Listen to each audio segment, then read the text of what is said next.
Tu ouvres les yeux et tout est noir. Pas un bruit, pas une lumière. Juste l'océan. Parce que Harrison vient de se réveiller au milieu de l'Atlantique, piégé dans un bateau coulé. Et cette histoire est vraie. Harrison a 29 ans.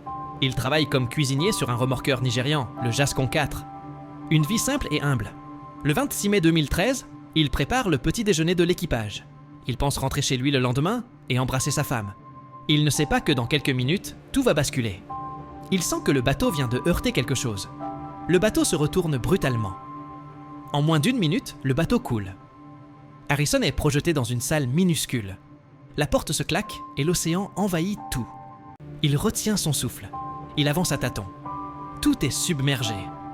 Mais soudain, sa main touche une poche d'air. Une petite bulle coincée au plafond. Il lève la tête et il respire. Mais il est à 30 mètres sous l'eau, dans l'obscurité totale. L'eau est à 3 degrés. Il n'a ni nourriture, ni lumière, ni repère du temps.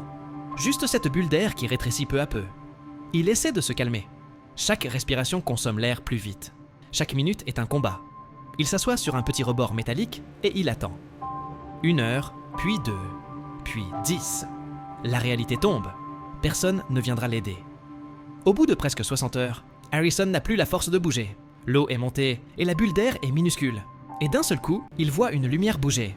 Quelqu'un plonge dans l'épave. Harrison n'a plus d'énergie. Il n'ose pas y croire. Mais voilà, le plongeur passe juste devant lui sans le voir. Puis, il s'éloigne.